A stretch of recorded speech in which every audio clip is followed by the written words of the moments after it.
बिस्मिल्लाहिर्रहमानिर्रहीम। अस्सलामु अलैकुम वरहमतुल्लाहि वबरकातुहू। जी नाज़रीन किराम, हमारी एक बहन ने सवाल किया है, ख़वातीन घर में इतिकाफ़ किस कमरे में करेंगी।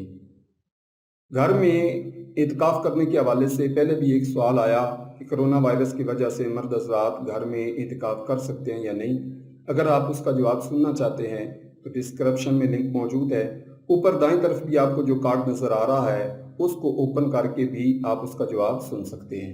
तो हमारी इस बहन के सवाल के जवाब के सिलसिले में अर्ज़ है कि औरत के घर में इतिकाफ़ के लिए मस्जिद बैत ज़रूरी है।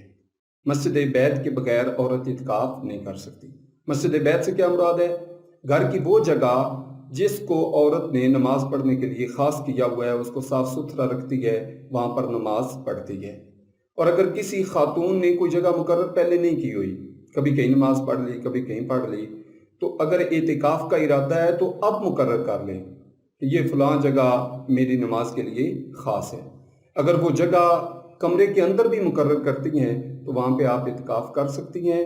वहाँ बग़ैर हाजत तबइया के अगर निकलेंगी इतिकाफ़ के दौरान, हाजत तबइया में वज़ू इस्तिंजा वगैरह, इतिकाफ़ ख़त्म हो जाएगा।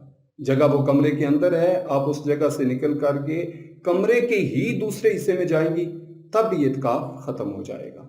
तो मस्जिद बैत ये ज़रूरी है। आपके ज़हनों में कोई सवाल है, आप सवाल करना चाहते हैं, यूट्यूब पे वीडियो देख रहे हैं, तो आप डिस्क्रिप्शन में मौजूद लिंक के ज़रिए हमसे सवाल कर सकते हैं। अगर फेसबुक पे आप वीडियो देख रहे हैं तो हमारे पेज ज़ुहूर इल्म पर मैसेज करके आप अपने सवाल का जवाब हासिल कर सकते हैं।